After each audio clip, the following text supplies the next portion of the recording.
Bon matin. Oh, c'est là qu'il faut regarder.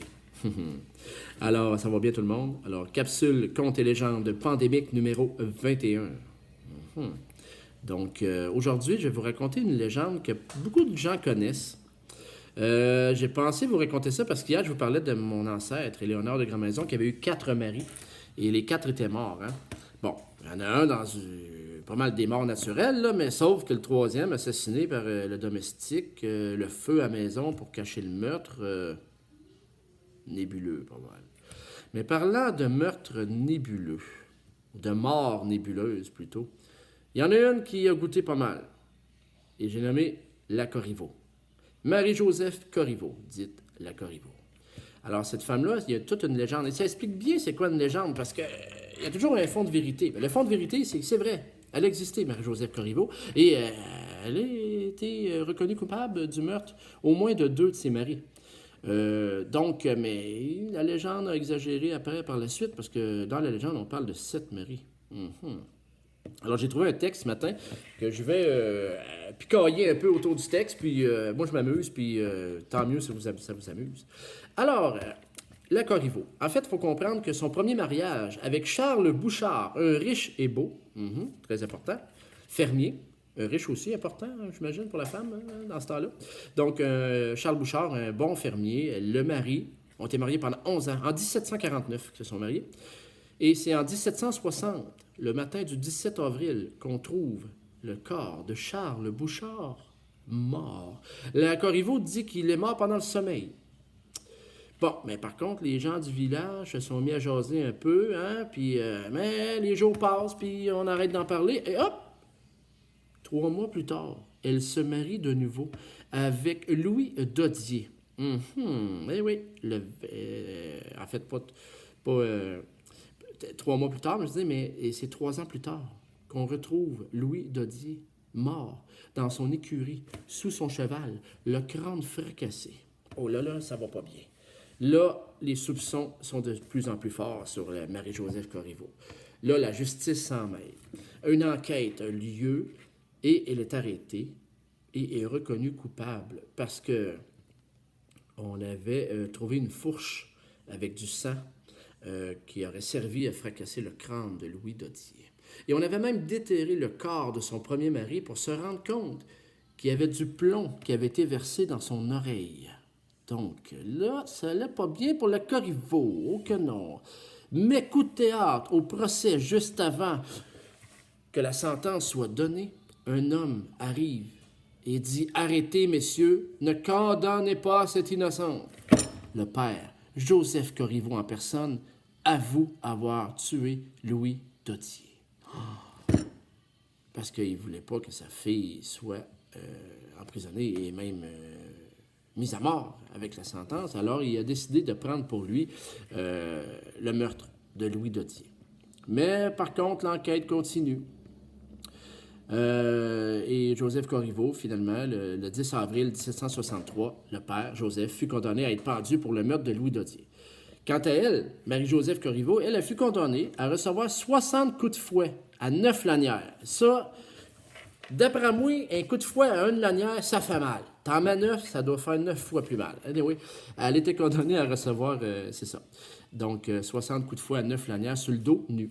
À 3 lieux différents, sous l'échafaud, sur la place du marché de Québec et dans la paroisse de Saint-Falier. Et de même, elle devait être marquée d'un M à la main gauche, au fer rouge. Pour ça, on faisait ça pour complicité au meurtre de son mari. Alors, on amena donc Joseph Corriveau, le père, en prison où il reçut la confession par le supérieur des Jésuites à Québec. Et c'était un révérend père du nom de Glapion.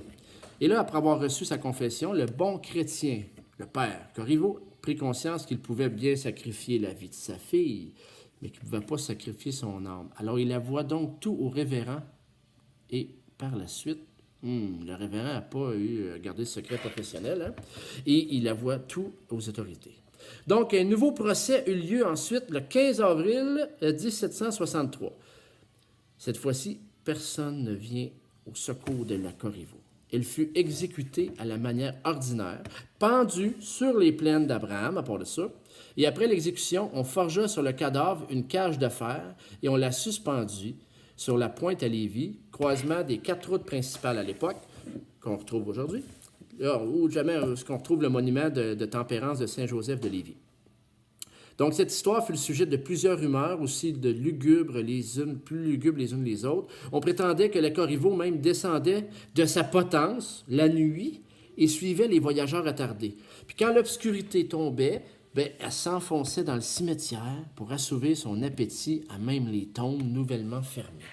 Écoute, il y a plein d'histoires. Écoute, un maléfice régnait sur la route où les passants qui s'arrêtaient trop longtemps pour voir la cage, hein, ben, s'il s'arrêtait trop longtemps, ben, il était victime d'accidents fréquents. Donc, jusqu'un jour, un prêtre conjura ce sort. Là, on a même parlé de fantômes, même qu'on voyait. On entendait même la cage grincer, on entendait des cris. Écoutez, la légende, elle s'est expansionnée, ça n'a pas d'allure, les histoires qui sont arrivées en lien avec la cage, parce qu'on avait suspendu le corps de la Corriveau dans la cage, c'est incroyable. Un bon soir, alors que quelques gens du village, moins superstitieux, en avaient assez, ben, ils ont descendu la cage de la Corriveau pour l'enterrer dans un espace réservé dans le cimetière à côté de l'église. Et ce n'est qu'en 1830, alors qu'on agrandissait le cimetière, qu'on découvrit la vieille cage de la Corriveau. Aujourd'hui, on retrouve la cage de la Corriveau au Boston Museum, oui, dans une grande vitrine verticale où une petite pancarte indique discrètement « From Québec ». Je sais, je l'ai vu en passant. En ce qui concerne la version de la légende, où la Corriveau aurait tué 7 maris maintenant, allons-y dans la légende. Parce que selon la légende, la Corriveau aurait donné de l'eau dans le dormitoire à son premier mari afin de l'étourdir. Ensuite, elle aurait placé un oreiller sur sa tête et elle s'est assise dessus pour l'étouffer. Ça, c'est comme le premier mari serait mort comme ça. Le deuxième mari, lui, alors qu'il dormait dans un lit au grenier, hein? Alors le deuxième mari, vu qu'il dormait, fut assassiné par une corde autour de son cou, que le cheval, elle avait attaché la corde au cheval, tira, par l'autre bord de la fenêtre, et là, ça a fait comme un genre de pendaison, si on veut. Et le troisième mari, lui, ben, elle a empoisonné son troisième mari avec une potion nommée du ver de Paris, qu'elle lui donna, alors qu'il lui, il avait simplement demandé une simple tisane pour guérir son rhume. Le quatrième mari, lui, ben, il mourut d'un liquide chaud, de l'étain fondu, hein, versé dans son oreille pendant son sommeil. Le cinquième mari, lui, ben, il fut assassiné d'un violent coup de hache à l'air, derrière la tête, clout, pendant qu'il récitait sa prière. À genoux, en train de réciter une prière, t'es assez facile d'accès pour une hache en arrière de la tête. On s'entend-tu, hein? Donc, la Corriveau, tu vois, ça, c'était, je recommence, c'était le cinquième mari. Le sixième mari, elle l'a tué parce que c'était un cordonnier, une alène, c'est l'espèce de grosse aiguille de cordonnier. La Corriveau, elle a tué son sixième mari avec l'alène de son mari, qui était cordonnier, à travers du ventre. Puis le septième mari, lui, il fut assassiné en recevant un énorme coup de fourche à fumier sur la tête. Alors, vous voyez la façon dont elle aurait tué ces 7 maris dans la légende. Ça vient un peu, ça rejoint un peu les 2 vrais meurtres qui ont été attribués à la Corriveau. Donc, il y a toute une légende en lien avec ça. C'est une des belles légendes du Québec. Bon, elle est un peu cruelle. Donc, mais écoutez, là, on se rend compte, c'est pas d'hier qu'il se passe des choses sordides. Hein. Donc, la Corriveau, je vous répète, elle avait assassiné ses 2 premiers maris. Ça a été prouvé.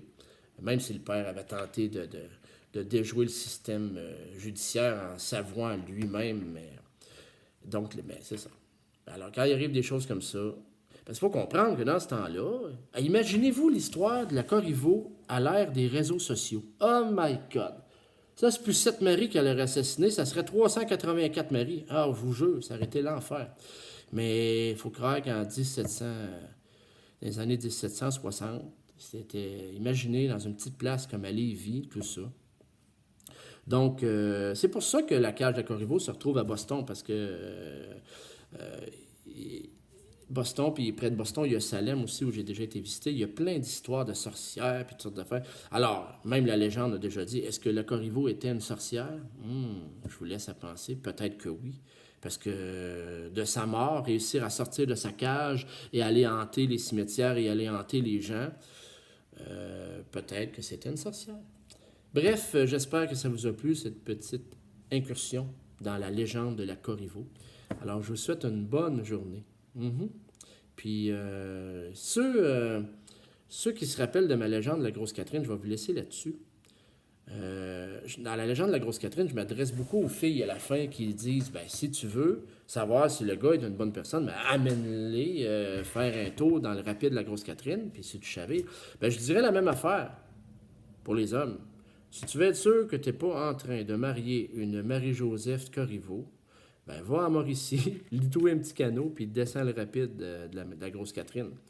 Si tu savais, si tu veux pas recevoir du métal en fusion dans l'oreille puis mourir, change donc. Alors, ceci étant dit, je vous souhaite une magnifique journée. Bye bye.